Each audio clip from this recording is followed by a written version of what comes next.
It's a mistake to maintain a culture that has more reverence for feelings than beliefs. But that's where we are. Social media trained many of us to feel that the police were randomly killing black men across the country. Statistics and facts did not and do not support that feeling.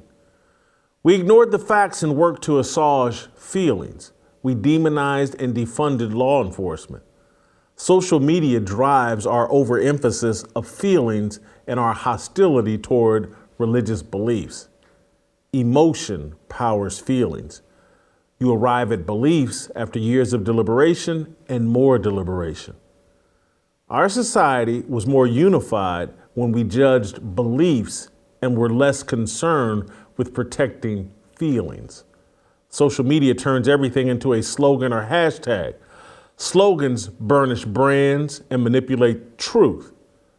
The Respect for Marriage Act disrespects marriage and the faith that created the institution.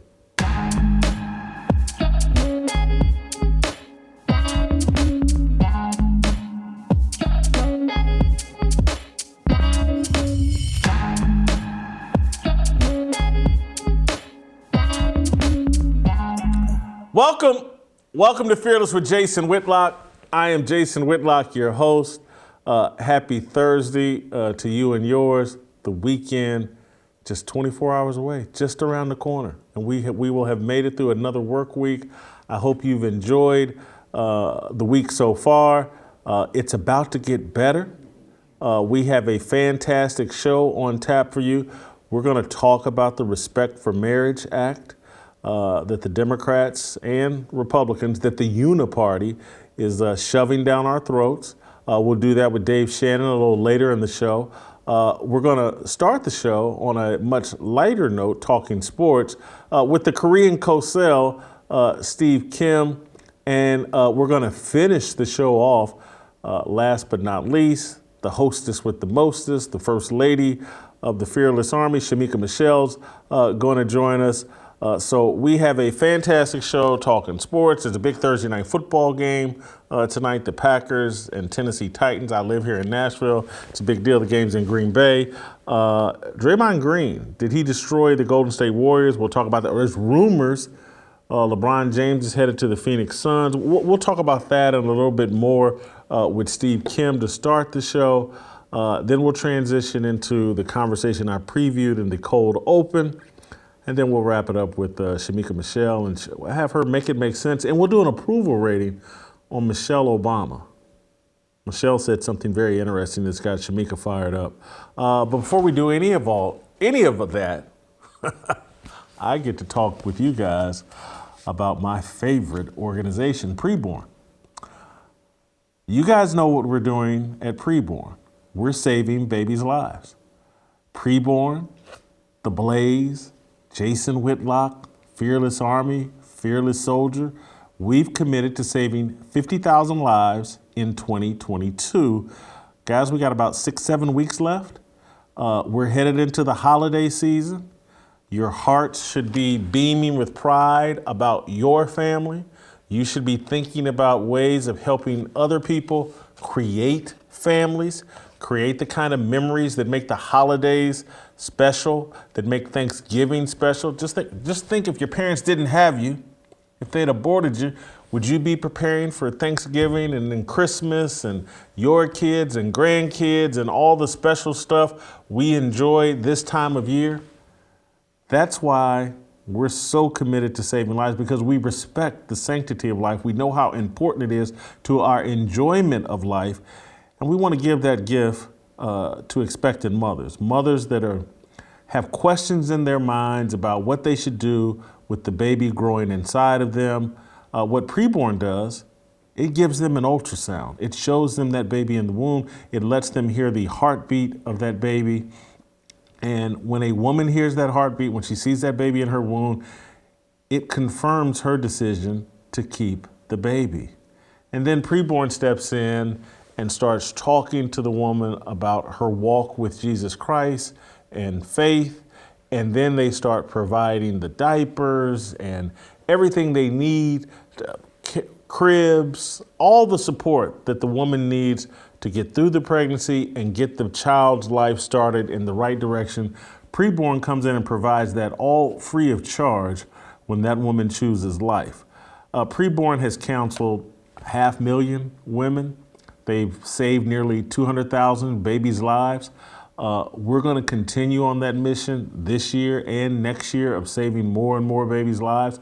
You guys know how I feel about this as it relates to our vow to be fearless soldiers. This is a way of showing that we're serious about that. You guys have seen me. I do a monthly donation to Preborn. I give extra money to Preborn. I start talking about Preborn and I get fired up, and I want to get you guys fired up. So all you got to do, pound 250 on your phone, say the keyword baby, or you can go the way I like to go because I'm old and I like to give myself credit. I go to preborn.com/Jason. That's preborn.com/Jason. And I give my donations. That way, there's a little tab you can mark down and say where you heard about Preborn from. I want the credit. This show wants the credit. We as the Fearless Army want the credit. Makes us feel good about ourselves. The holiday, we're out doing things. Hey, you guys saw Dan Steiner come on the show, and I had him come on the show for a specific reason. I wanted you guys to know where your money went. This isn't one of those bloated charities where a bunch of mid-level executives are getting six-figure salaries. This money, your donation, $28 pays for one ultrasound, $140 pays for 5. Your money goes directly to those ultrasounds. Be a good fearless soldier. Preborn.com/Jason, pound 250, say the keyword baby. Let's support life. All right, now let's support a little sports talk with you all's favorite contributor on the show. He's a contributor that I tolerate until we can find a replacement for him.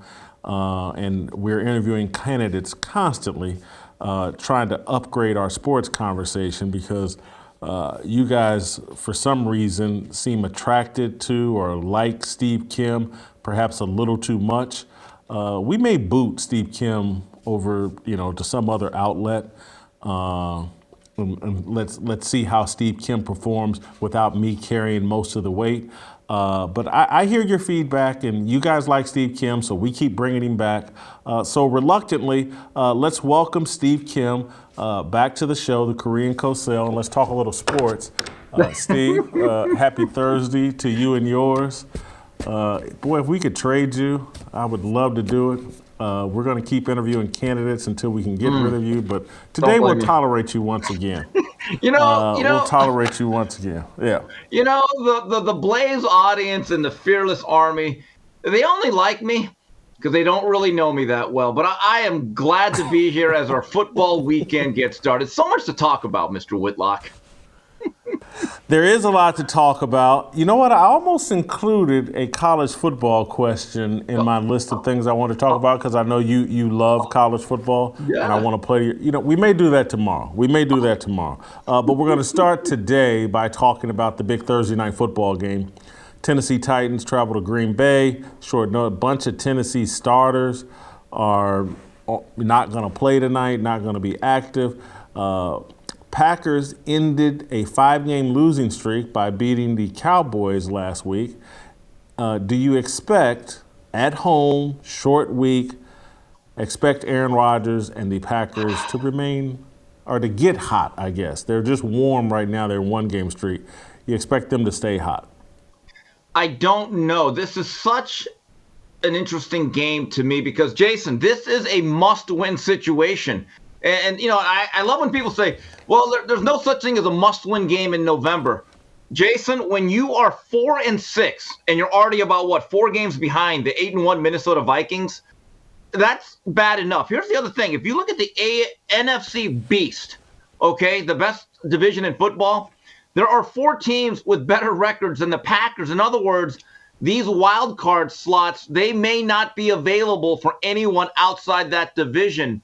So I'm not saying the Packers have to win every single game from here on out, but they can't lose a lot of them. Now, the injury situation is a variable. You're playing a quarterback that I don't think is elite. I will pick the Packers. I wouldn't bet the house on it, but one thing I'm looking for, can they establish the running game once again with Dillon and Jones? And can that young kid out there, Christian Watson, who finally showed up to his rookie season, can he start to string together some consistent games of production? They're at Lambeau. I don't know if it's the frozen tundra just yet, but I'm telling you, this is almost a you've got to win this game situation. Yeah, I think it certainly is a must-win for Green Bay. But I also think there's some pressure on Tennessee. And I know they have a 2-game lead in the AFC South.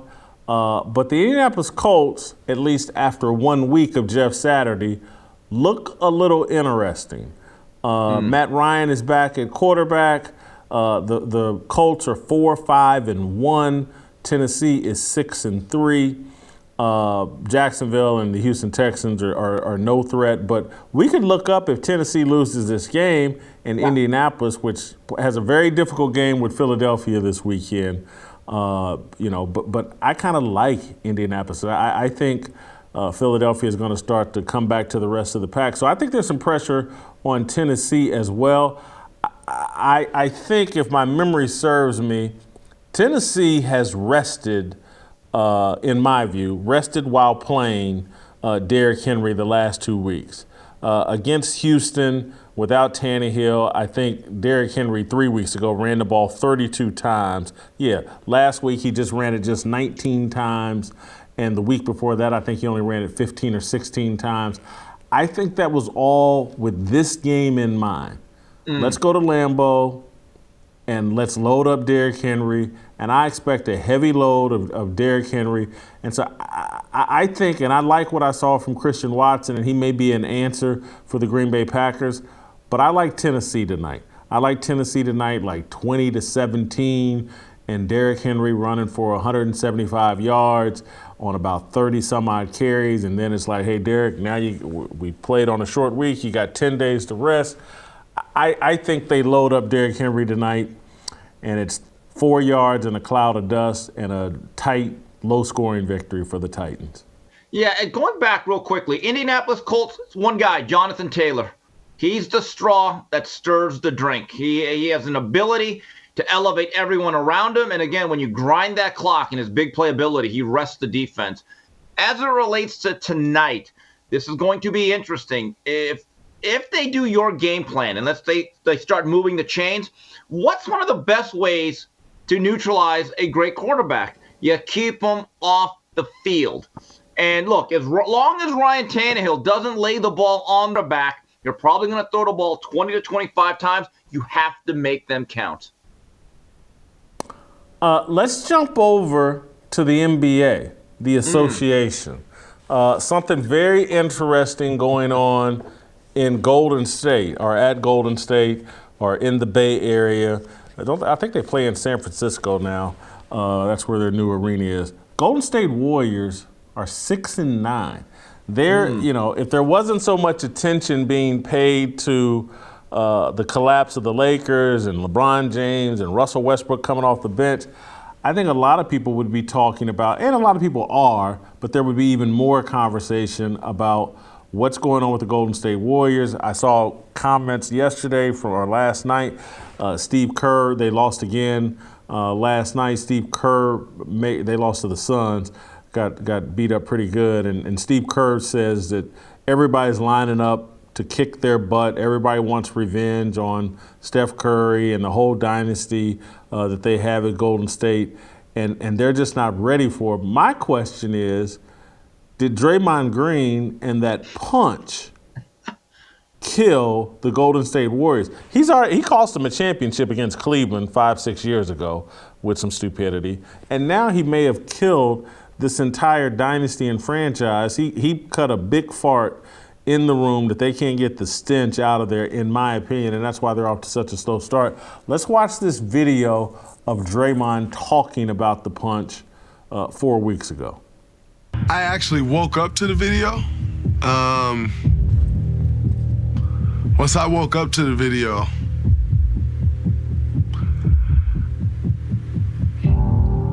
I don't know if the dynamic necessarily changes or not, because you never really know people's opinions right away. So you get at a time, you give it some time to allow people to throw their opinion out, which quite frankly, I don't care about people's opinion. And to be totally honest with you, I never really knew how much it blew up because I don't spend much time like searching Instagram or looking through comments. I don't spend much time, I don't really read many tweets at all. And so I was just at home chilling with my children. If you want me to be honest with you, I still don't know how much the world may think it blew up. So Steph Curry has 50 last night, 50 points, and they lose to the Phoenix Suns by 11. Why won't this won't click on?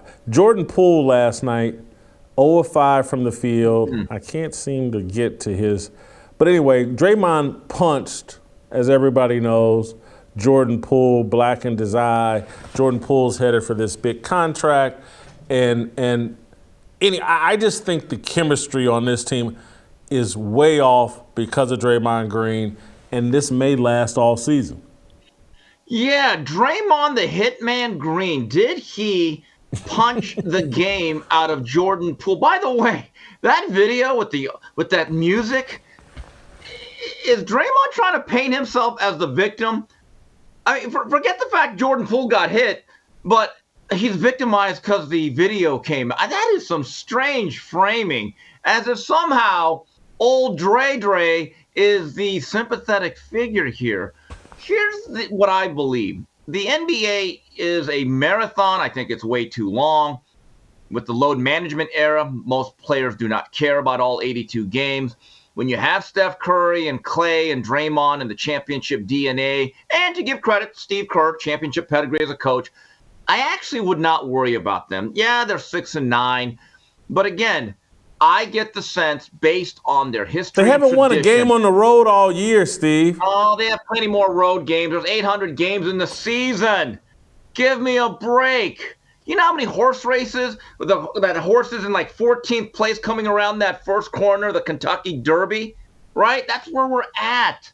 Until this is the All-Star. Okay, if we're around the All-Star break in somewhere, mid-February, and they're hovering around or below 500, then I'll be concerned. But I'm just saying, in a 7-game set, when a focused team comes together, and if Jordan Poole can mentally get right, who really beats them out of the West? Because the Celtics look really good. But I'm just saying, I wouldn't panic. I think it's way too early right now, based on the recent history of that franchise. Steve, they lost a game last night where Steph Curry had 50 points. Happens. 50 points. Again, Phoenix Suns won by double digits on a night when Steph Curry had 50. I just can't. I don't know the stats. When Steph Curry erupts for 50, them getting blown out, handled by Phoenix, particularly when they're not, they're struggling and trying to reignite things. Obviously, Steph was trying to reignite things last night, and they couldn't get it done. So sometimes, you know what? I can't believe you didn't go here with the analogy. But that punch may end up being like Marshawn Lynch not running the football on that fourth down play or the Super Bowl play where they throw the interception, and that's the stench of that stopped Seattle from ever being what Seattle looked like they were going to be, a dynasty.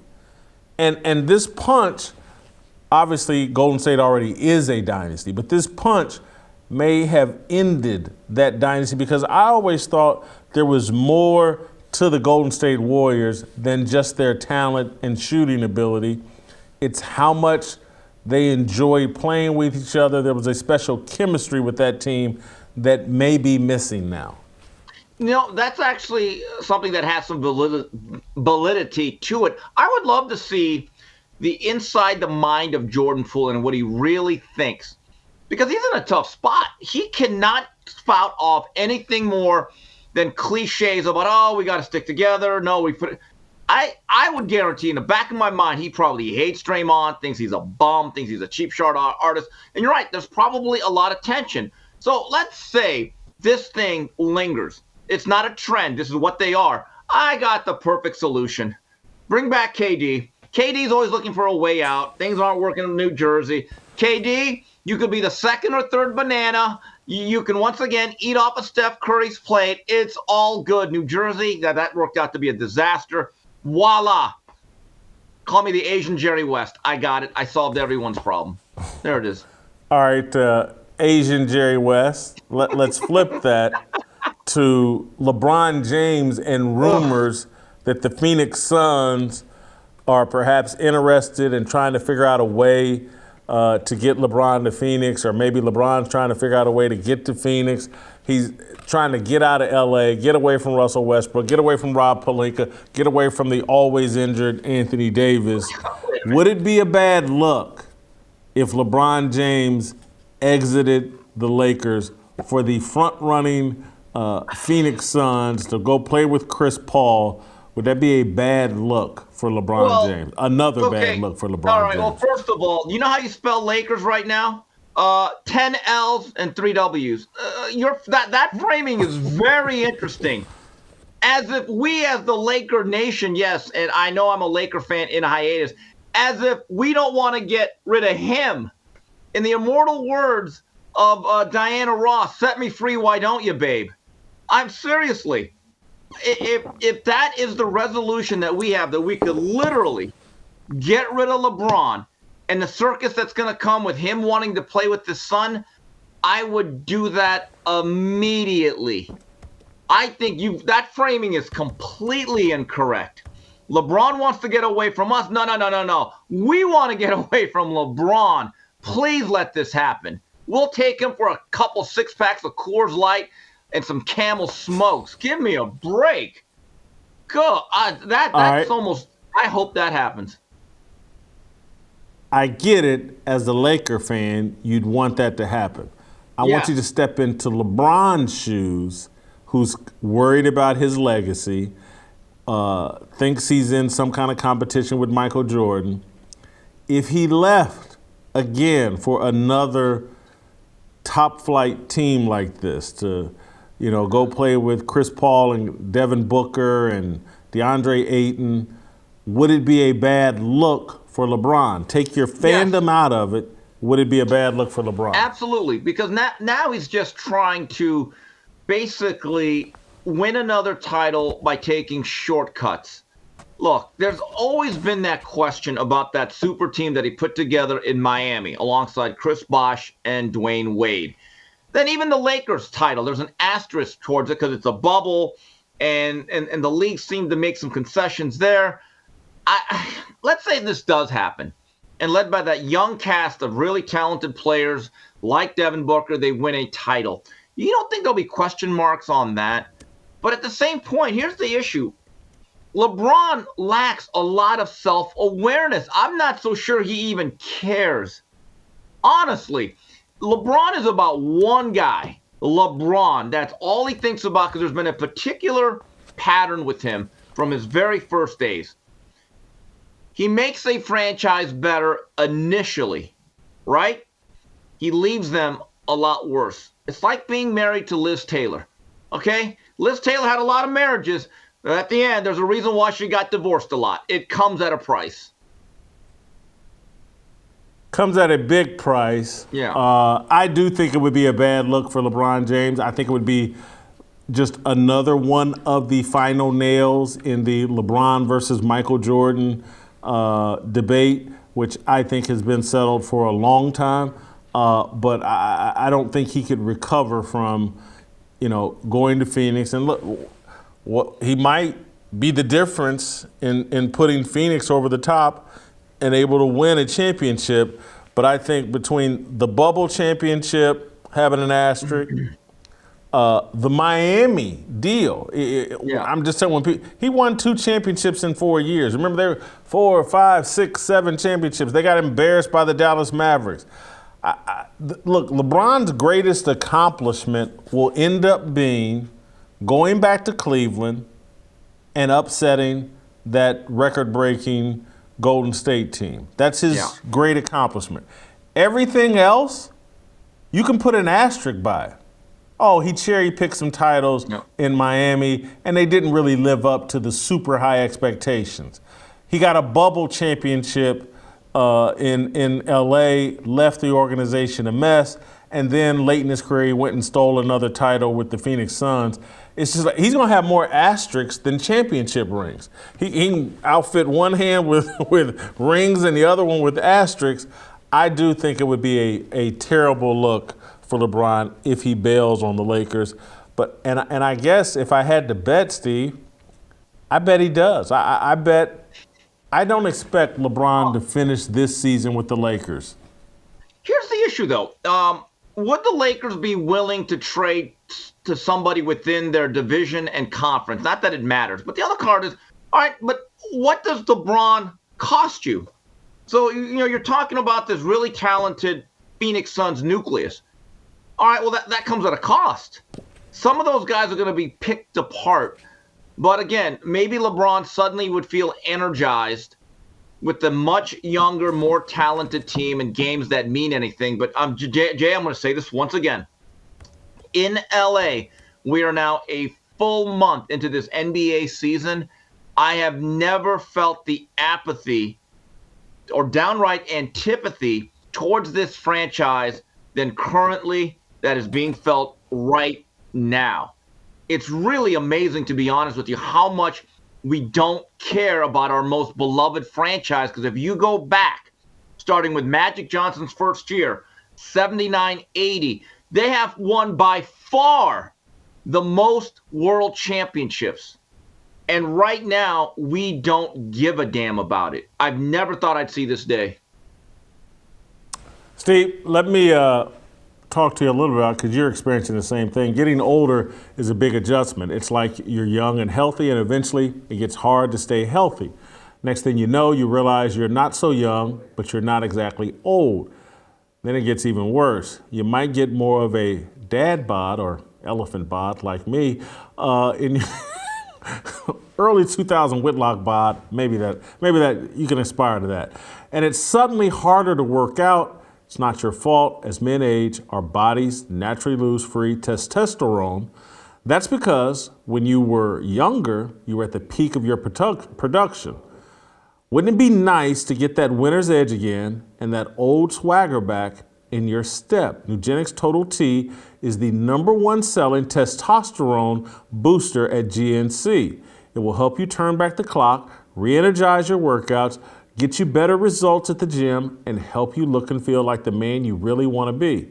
Nugenix Total T contains man-boosting key ingredients like testosterone, which has been validated in 5 clinical studies. What Nugenix Total T does is boost the free testosterone that the aging process robs, so you'll feel stronger and leaner with more energy and drive. Now get a complimentary bottle of Nugenix Total T when you text FEARLESS to 231-231. Text now and get a bottle of Nugenix Thermo, their most powerful fat incinerator ever, with key ingredients to help you get back into shape fast. Absolutely free. Text FEARLESS to 231-231. That's FEARLESS to 231-231. All right, let's go back out to LA. Steve, there's something interesting about to hit the sports world. There was no red wave, but there is going to be a wave of controversial players returning to rosters, I'd say, in the next 2 weeks. Odell Beckham Jr. is going to rejoin the NFL somewhere. Kyrie Irving's going to be welcomed back onto the NBA's plantation. And Deshaun Watson is going to have a happy ending in Cleveland and return to the field. So you got OBJ, Kyrie, and Deshaun Watson all returning. Who's going to have the bigger impact on a franchise? OBJ, Kyrie, or Deshaun? It's Watson, my dear. It's easy. He's the quarterback, and he's a good one. Putting aside all of the other stuff, Deshaun Watson's a winner. He's been a winner ever since his days at Clemson, did some special things there. Probably the all-time greatest Clemson Tiger. And then, look, Houston was a relevant, at least a franchise that could make the playoffs consistently, and he made them a real team. they haven't been the same since. And look, the Cleveland Browns are struggling. They're actually in a lot of games. But what Jacoby Brissett shows you is that he's good enough every game to be a backup. Okay? A good one. But there are certain limitations. There are certain things he just doesn't do well. Deshaun Watson is a starting quarterback. I think he can be upper level. I believe it's an easy question. Because OBJ at this point is a role player, a very good one. It's going to be a second receiver. Kyrie Irving, you can't rely on the guy. Look, I think there's a lot of admirable things about Kyrie Irving. His actual production and the ability to be relied upon as an athlete is not one of them. So this is an easy decision. It is Deshaun Watson. You've got me, the whole Deshaun Watson a winner thing, you've got me now hunting. He went 4-12 in 2020. His last year, now before that, 10-5, 11-5. Oh, come on. I guess it's fair to call him a winner. Although, again, in 2020, his last time starting, things fell apart. 4-12 as a starter. But he did throw 33 TDs and 7 interceptions that year. I mean, come on. You know what? This question is easier than perhaps I thought because, he's playing quarterback. He's replacing Jacoby Brissett. Cleveland actually has some talent. Yes. And so he could end up being a superstar for Cleveland and erase the memory of Baker Mayfield. Whereas Kyrie and the Brooklyn Nets, I don't know if that's fixable. Kyrie would be my second choice, I guess. Yeah. And OBJ would be third. Although, the Cowboys won him desperately, and some people like you give him credit for the Rams and their Super Bowl run last year. Not all of them. Wait a minute. You're right. I gave him credit for playing his role. He was a very effective second banana behind Cooper Kupp. Let's make that very clear. Let's put that in context. He wasn't Aaron Donald. He wasn't Stafford. He wasn't Cooper. But he played a role. That's what he's going to have to be to whatever team he goes to, short of Green Bay, which, again, I don't think he wants to be there. That's just my nightlife's probably not to his liking. But the teams that are being talked about, like Dallas has a number one receiver, CeeDee Lamb. So he's going to have to be a component of the arsenal. Steve, I want to play to your strength. I don't know if I have any great thoughts on this, but you being a boxing guy, I wanted to get your thoughts. Evander Holyfield and Mike Tyson are teaming up on a weed project. They're going to sell cannabis or, that's everybody's favorite thing. That everybody wants to be a legal drug dealer. Mike Tyson's got a cannabis company. Now he and Evander Holyfield. It's just like marijuana is the biggest thing in the world, and seems like every brother I know wants to sell cannabis. It's like the end job to have, or the perfect company to start. Your thoughts on Mike Tyson and Evander Holyfield? And I think they're calling it Holy Ear or something like that. Your thoughts on these two teaming up to sell weed? Look, anything that calms Mike Tyson down, I think should be legalized. He's a much nicer person than he was 20, 25 years ago. Evander's had his issues. He'll put his name on anything. I think he had a line of barbecue sauce. And he was actually part of a reality show where, I think it was on MSNBC, where A-Rod, Alex Rodriguez, helped people get out of their financial doldrums. Evander was one of the people. So, look, he's lost a lot of money. He's an exalted figure in the sport of boxing. I hope it works out well. But my main thought on this, as they're teaming up and they're endorsing this great, fine product, I'm just glad they're not endorsing FTX. Now, that would have been an issue. Now, that would have been unfortunate. I mean, Tom Brady's getting caught up in this, but it taught me a lesson. I'm looking at this whole sudden Sam Bankman. I'm just going to say this right now.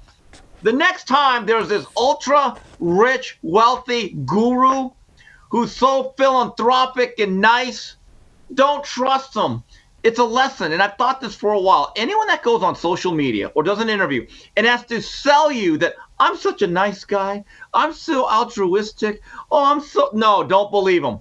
Because I'm going to say this, the next time there's a guru that's going to do stuff, he better have 10 Instagram models on his arm. He better be driving a Lambo. And he better say stuff like, gentlemen, greed is good. Now you do that.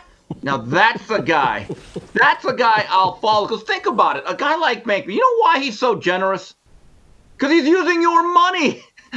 That's the hustle of it all. So again, so the next guy that's going to be this rich guy that's so popular, you better be a narcissistic, greedy booze hound, and you better be into some dime pieces, because those are the guys we can trust. That's my thoughts on that. My thoughts. Oh, so you just took Holyfield and Tyson and turned it into FTX and Tom Brady. Yeah. And you just created a movie. Sued. Yeah. Yeah. I don't want to see them You just get created a sued. movie. Right. The Wolves of Weed Street. That should be the name of their cannabis company. The Wolves of Weed Street. Yeah, I like that. I'll send that suggestion. Thank you. To Tyson and Holyfield. All right. Thank you, Steve Kim. Until we meet again. All right, you can email us at fearlessblazeshow@gmail. Fearlessblazeshow@gmail. Send me an email and tell me how much better I am than Steve Kim. I'm tired of getting these emails about how great Steve Kim is and we need more Steve Kim.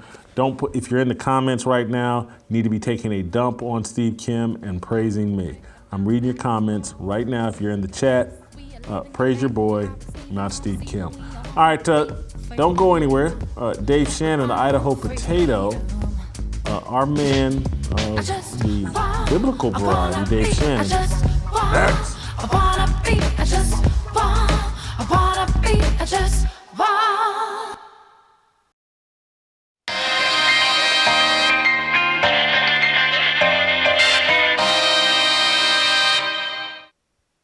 All right, welcome back. Time to talk to our man, Dave Shannon. Dave, I got a topic that I think is right up your alley. Dave, of course, the host of Cross Politic and a contributor, one of our fearless soldiers here at Fearless. Dave, the Senate appears to be planning to codify same-sex marriage. 12 Republican senators have joined 50 Democrat senators. They're concerned. Supreme Court Justice Clarence Thomas, shortly after the overturn of Roe v. Wade, insinuated that there may be some momentum to overturn Obergefell versus Hodges, which in 2015 legalized same-sex marriage across the country. And out of fear of Justice Thomas, Nancy Pelosi and Chuck Schumer and everybody started immediately talking about we got to codify same-sex marriage on the federal level. And I used it to make the point that beliefs, particularly religious beliefs, are under attack and feelings are being prioritized and protected and beliefs are up for grabs. And we have a world being run on feelings and thoughts, and a world that's hostile to beliefs, particularly religious beliefs. And that's why the Senate, 12 Republicans, 50 Democrats, they don't care what the Bible has to say about marriage. It's a sacred covenant between man and a woman. The whole concept of marriage comes from the Bible. But our lawmakers are about to change what God created, what the Bible created to fit their worldview. Just want your general reaction to what appears to be set in motion by Chuck Schumer, the majority leader of the Senate, and a lot of collaborators on the right. Well, first, Jason, I want to really speak to what you said about feelings and emotion. I think that masculinity allows emotions to actually be okay and to be in the right place. When you have masculinity there, it's kind of like putting the fire inside of the fireplace. Masculinity holds it all together. My wife can be emotional. My wife can kind of throw some tantrums here or there because I'm solid as a rock. And she is resting in me, and I have this whole thing put together. But when you remove masculinity, feminine emotions get control of the whole situation. It's like taking the fire outside of the fireplace and moving it onto the mantle or moving it into the kitchen and moving it into the living room floor. It's going to burn up everything. But emotions put properly in its right place inside of a man who knows how to control those things and guide them and disciple those things, it's really a good thing. And we shouldn't remove that. But when you don't have masculinity, you don't have any control of it.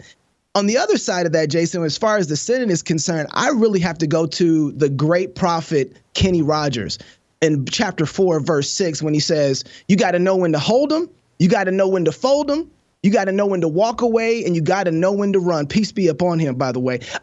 We are in that situation right now where I feel like we have lost. This is a marvelous play run by the Democrats. Roe v. Wade got overturned. They saw that gay marriage might be overturned. And so they're like, man, we need to codify this. They put it up in July, and then they hold it until after the midterms. This is like a flea flicker. And then they bring it out after the midterms, after they've already got all the Republicans they want on their side to help turn this thing. It's just a brilliant political play. And we've got played by it. And now the very people that we thought were going to protect us from something like this, the Democrats have them on their side. Jason, we've lost the high ground in this. And I think we need to regroup. We have to figure out and understand that giving this type of control of marriage over to our Senate and political pundits and representatives is like saying that they're prophets of God that get to rain down what new morality that they hear from God. What new morality they as God want to enact. And we need to take a step back and say, wait a second, if we don't have control over our legislators anymore, we don't feel like we have control over our voting anymore, we don't feel like that we're being heard as it relates to our president and our leaders anymore, then we need to step all the way back and say, what is it that we actually have control over? Because we've lost all that. And we feel like we lost all that, which is what I think people are understanding what's resonating with Trump. We've lost all this, and Trump can bring it back to us. But I want to say we need to step away from politics for the next 8 years and get super, super local. And the first way to regroup with all of this is with our pastors and our churches.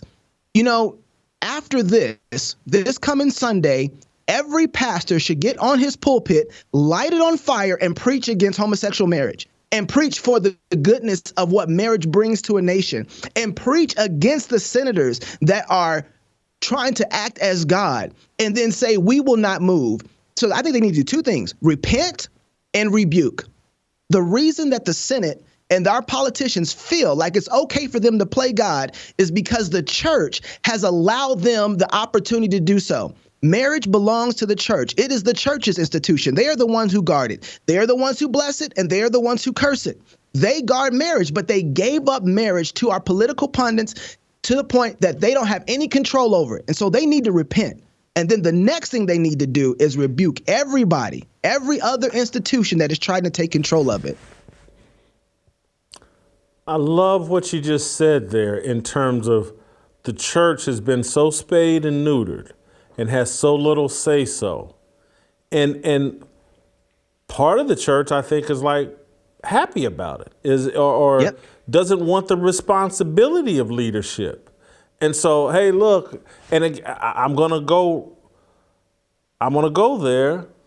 When I look at the Church of Latter-day Saints of Jesus Christ, the Mormon Church, and someone sent me an explanation of like, hey, you know, we're against, this is a Mormon who wrote me an email saying we're against same-sex marriage, but we believe in following the law of the land. And so if that's where the law is going, we're going to be respectful of it, but we're still against it. And again, I just see like, well, hold on, this marriage thing is strictly a religious thing. It comes from the Bible. It should be policed and governed by the church. Damn what some politicians say. This is ours. And if we don't want to be associated with this, we don't have to adopt it. We don't have to respect it. And Dave, I've always, this is why I've been so reluctant to vote, because I just don't trust politicians. And people are sitting around going, oh, the Republicans let us down. Did they really? Did you really believe they were going to stand up and draw a line in the sand on anything. And this, people don't understand it. Yesterday when I'm like, I'm gonna press the pause button on jumping off this Trump train that everybody else is jumping off of, because say what you want about him, he did, on some issues, he drew a line in the sand and stood firm and didn't play politics. Maybe Ron DeSantis has a pair like that as well. We'll have to wait and see.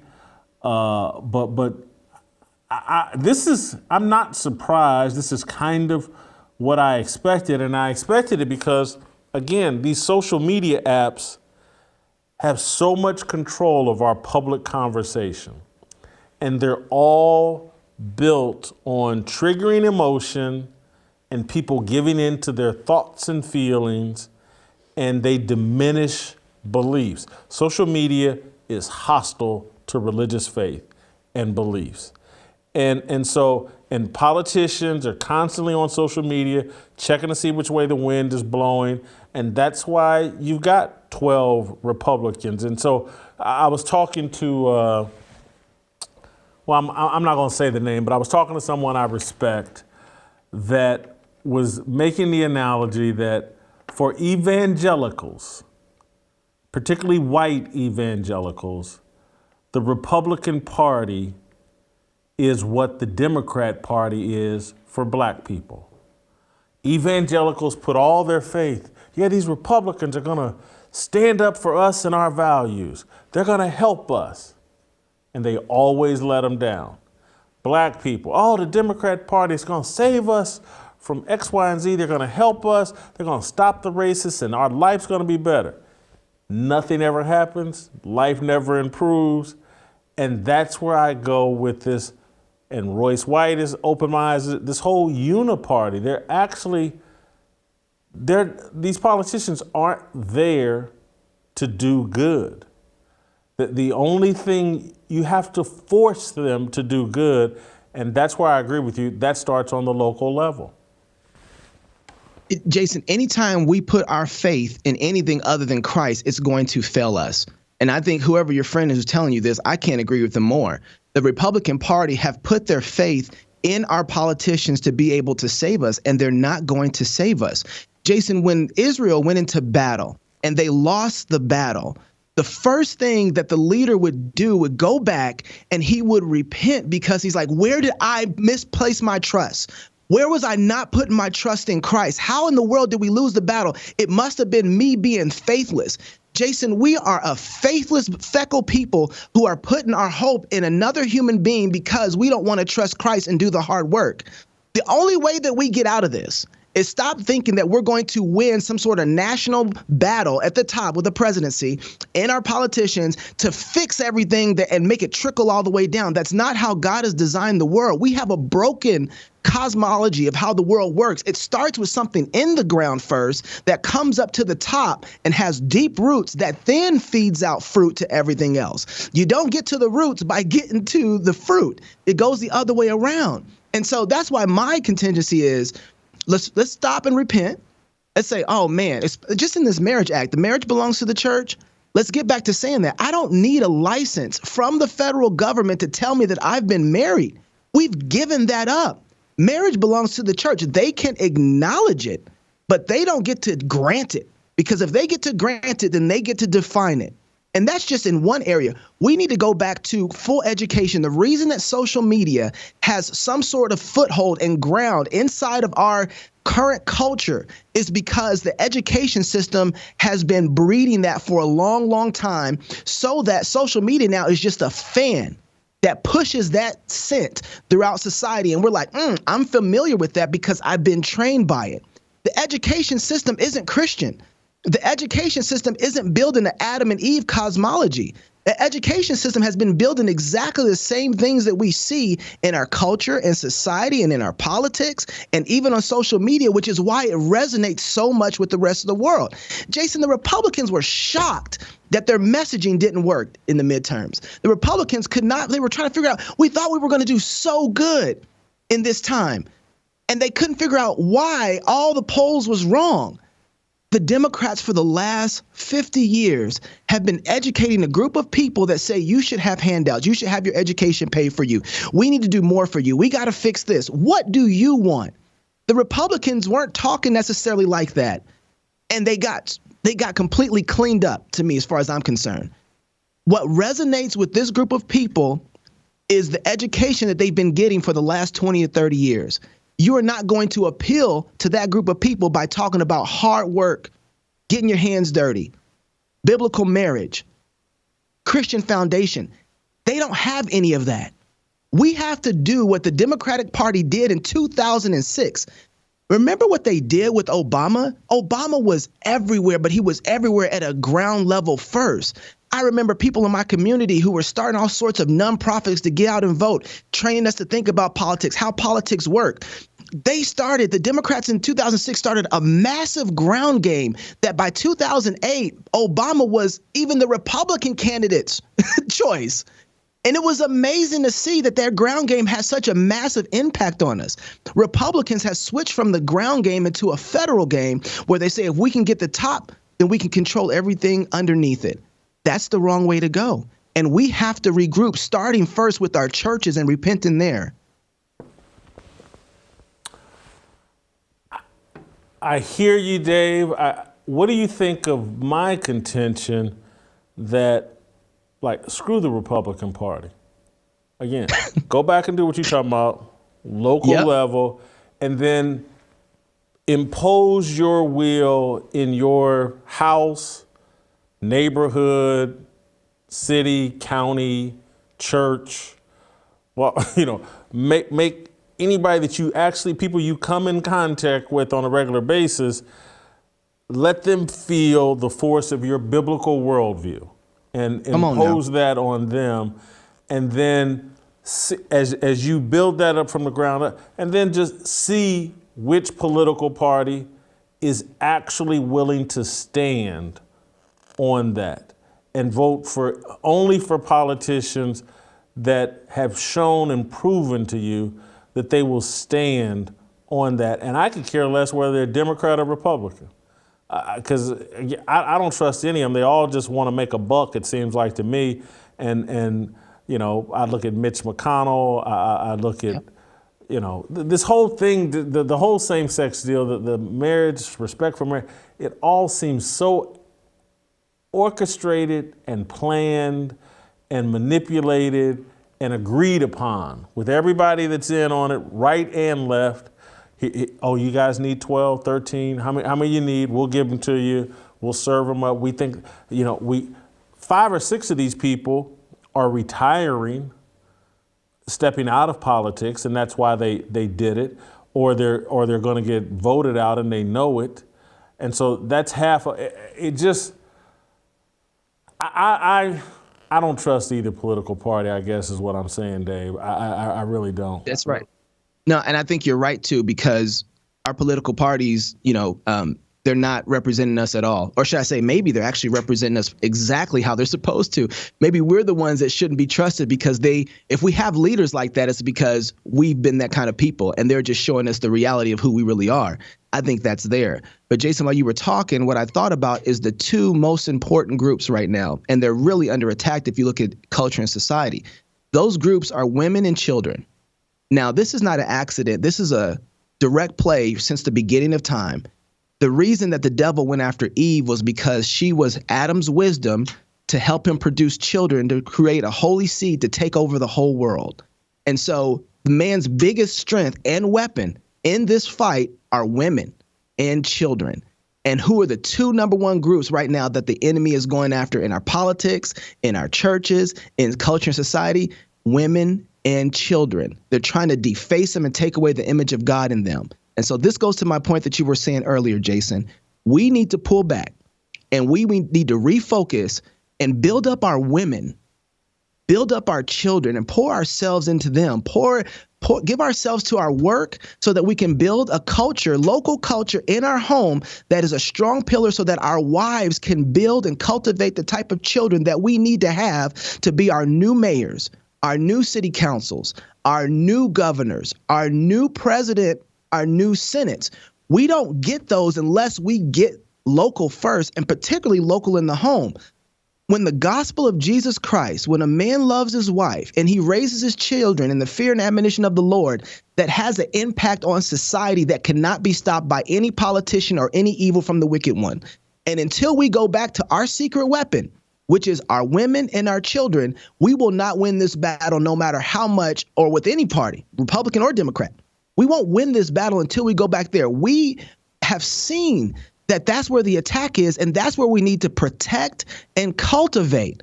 And so all this politics, all these things going on is just evident that we're not, and I'm not talking about the world, I'm just talking about Christians. We are not protecting our women. We are not cultivating them in such a way that they feel free to operate and to work and feel safe so that they make kids for us in the next 8 years. Let's just pull back from politics for the next 8 years and work on our families. Work on our sons, that they become the kind of men that protect women, that don't let men jump into things. Pull our kids out of these sports where we're seeing men engage and start making our own environments, our own culture, and build that up.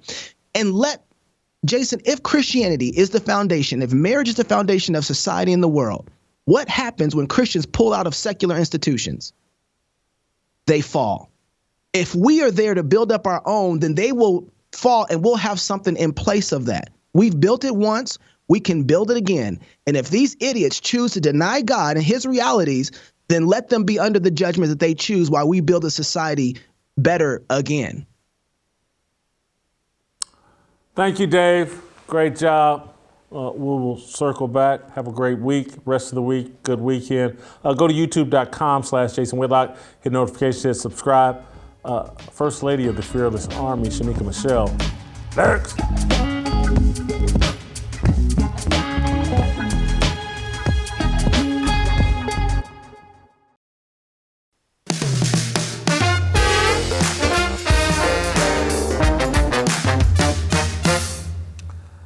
All right, Shemeka, I need you to make it make sense.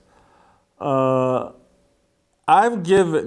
spoken at some funerals in the last 20, 25 years.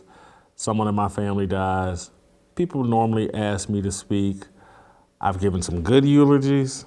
I've given some bad eulogies. My uncle, my favorite uncle, I had several uncles, but my favorite uncle, Uncle John, very close to me. He was a tremendous uncle, not the greatest father, just being honest. And I talked about, me and my uncle were close, and I talked about at his funeral how he had regrets about being an awesome uncle and not the greatest father. And I did it in a way trying to honor him and say, hey, here's a life lesson we can take as a family. You don't want to go to your grave with regrets and thoughts about, did I do enough for my kids? And not everybody in my family liked the eulogy. They just wanted me to crack jokes about what a great relationship me and my uncle did, because we did. He was my favorite uncle. This shows true family order in it to tell you how close we were and some of the stupid things he did for me but he was into gambling like I was and he was into everything that I was into. So I've given good ones, I've given bad ones, but I saw a young lady talking about her father and I thought it was a terrible eulogy. And so I needed you to make it make sense. Let's take a look. But Dad, please know that while I am grateful and highly aware of all that you give in this family, I still don't miss you. When you died, I felt like there was a hole.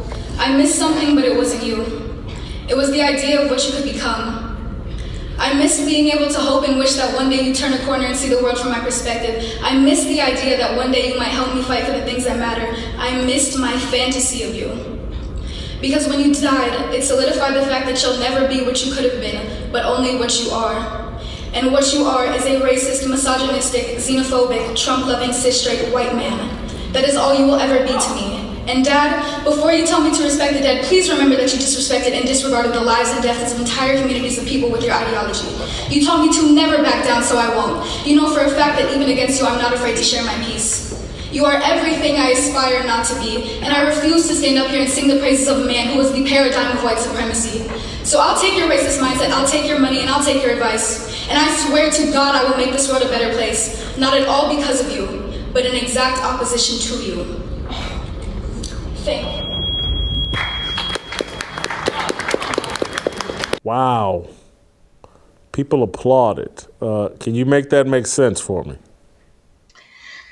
I don't know if I can make it make sense, Jason, but I'll try. You know, I've been divorced from my children's father for 10 years, but I would have dragged them off the stage and left the skin on their knees behind. That was so disrespectful. I saw a coward who had so much smoke for a dead man in a box because he couldn't get up and smack her in the mouth the way she needed to be. And I thought, this is mental illness. Where was her mother, or where was anybody to pull her off the stage? Now, I can't say this with all assurity, but I've never been dead. But I don't think he could hear her. What is the point of saying this in front of an audience out loud? Speaking to your father is what she acted as if she was doing. What's the point of that? That is mental illness. I always look at people crazy, even when I see them go to someone page who has died and begin to talk to them as if they're saying, wait a minute, let me check Facebook. I know I'm dead, but let me see what they had to say on Instagram. That's mental illness to me. And this is what we've allowed. I think some of the people that clapped maybe felt like they didn't know what else to do. They were shocked and they were stunned, but somebody should have walked on that stage and escorted that little girl off. And if I was her mother, it would have been me. Like, I just thought that was ridiculous and disrespectful, and it serves no real purpose. If you want to write down your thoughts at home and put them in the ocean and let them float out or burn them or whatever, but to do that on stage in public for someone that is gone on and you to say he's racist and misogynistic, but you'll take his money, that looks crazy, and it's going to look crazy to most sane people for years to come, because once it's on the internet, it's forever. So I just thought that not only was she crazy, everybody that allowed her to continue to do that speech is just as insane. I agree, and we've created this culture, again, where we're all our own little gods, and we all do this really harsh judgment of each other. And if her father had abused her, if she wanted to get up and say, my father used to beat the skin off me for no reason, and blah, blah, blah, my father sexually molested me and y'all needed to know that, I could go there. But it sounds like, oh, he supported Trump, and I've bought all the social media narratives, and this is what it means about him, and this, that, and the third. I just don't get it. Me and my father disagreed on race and some other things. So he didn't like some of the women I dated and all that.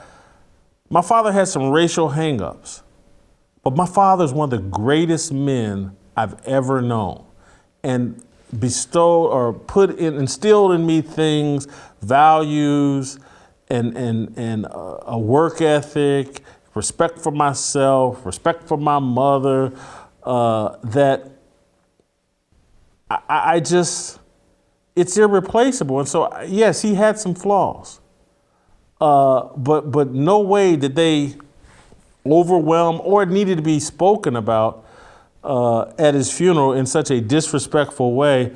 But again, it's like we're training each other to hate each other.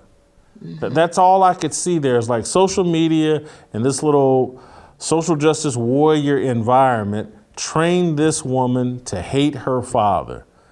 That is not a healthy thing. It's this, we don't have any biblical beliefs, judge not lest ye be judged. Somebody can get up and say a lot of nasty things about her. Mm-hmm. And they could certainly say a lot of nasty things about me. It's like she can't see her own flaws. That's why she's so comfortable talking about somebody else's flaws. That was sickening to me.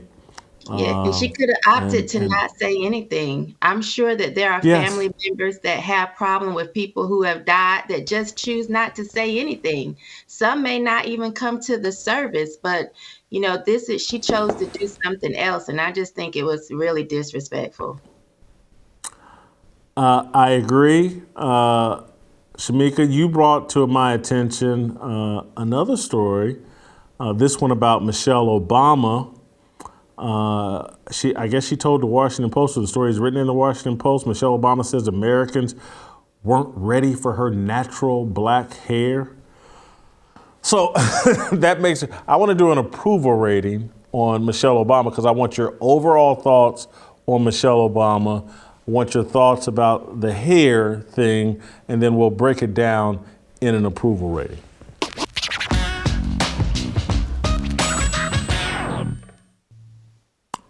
So your thoughts, was America not ready for Michelle Obama's natural black hair? I know everywhere I went during the Obama presidency, that's all anybody was talking about was her natural hair.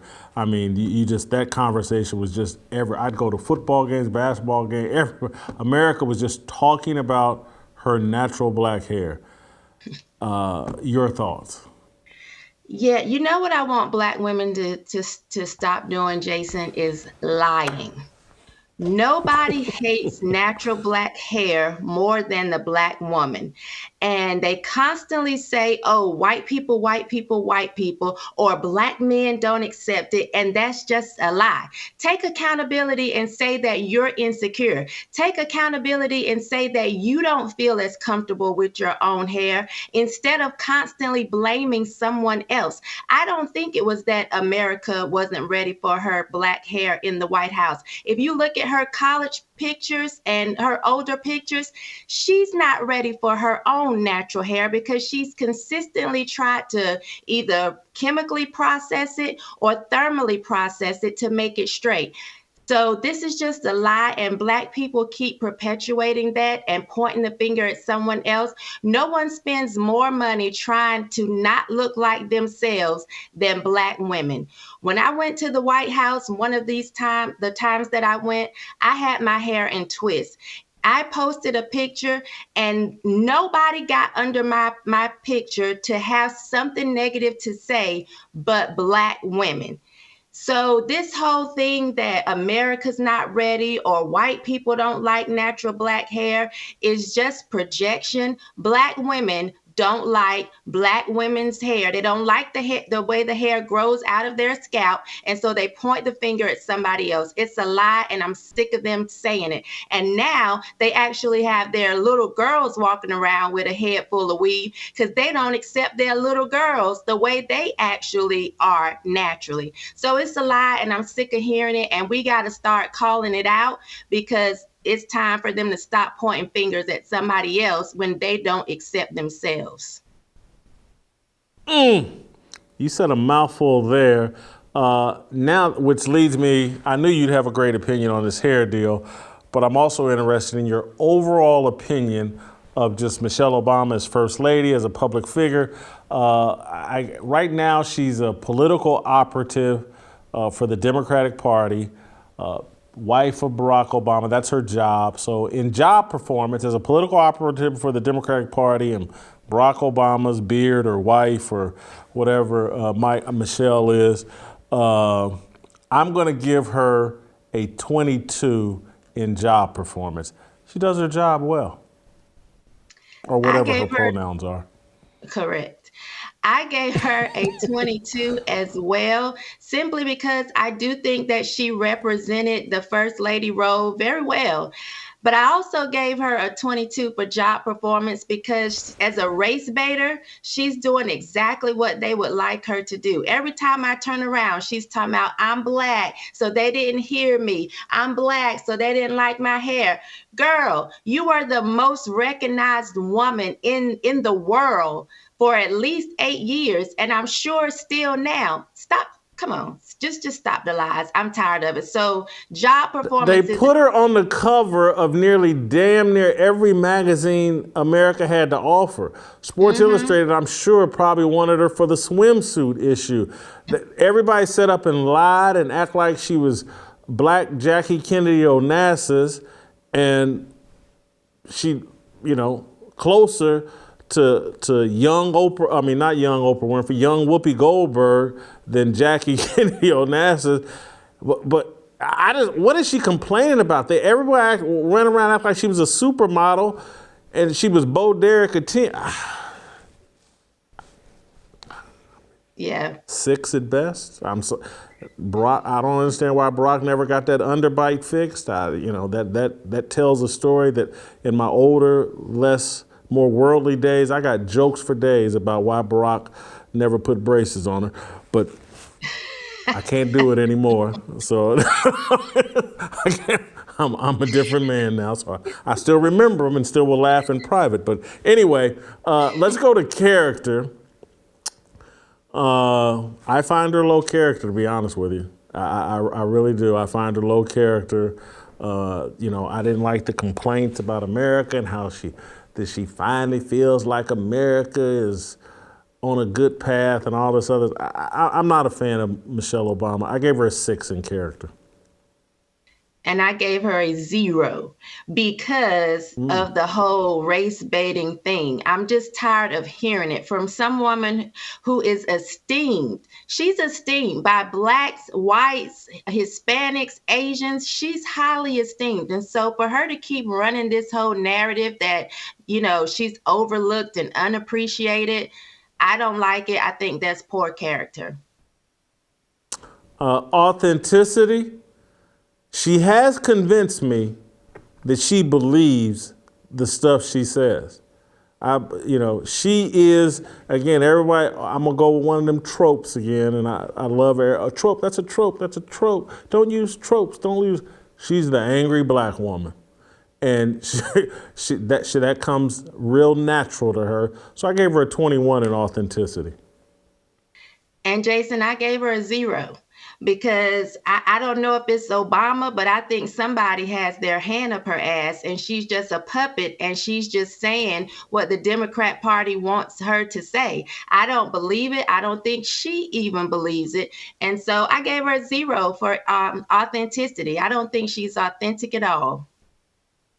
It factor, you heard, I done gave her a 6.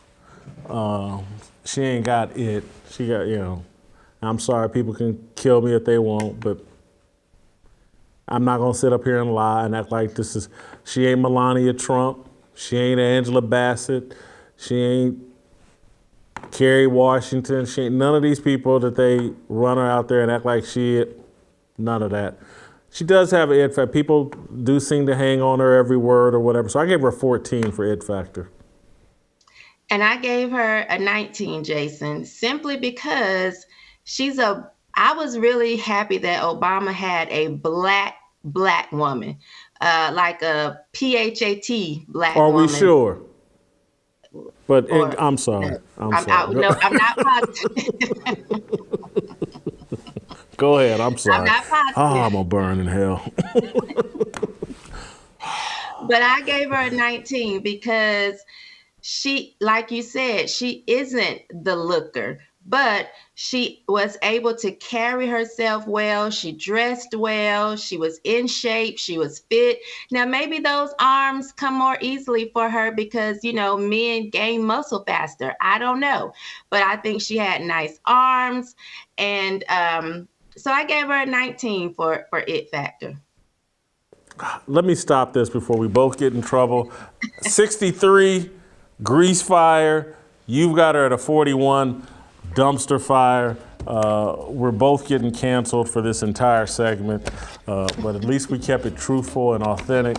I can't do it. I can't. Fingernails on the chalkboard for me, I'm sorry. Too angry, too blessed to be that angry. That's tomorrow. We'll see you tomorrow. Freedom, I want freedom.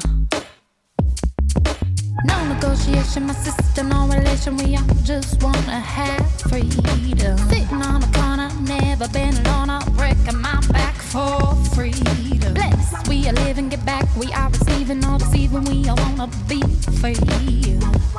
We want freedom. I just want, I wanna be. I just want, I wanna be. I just want, I wanna be. I just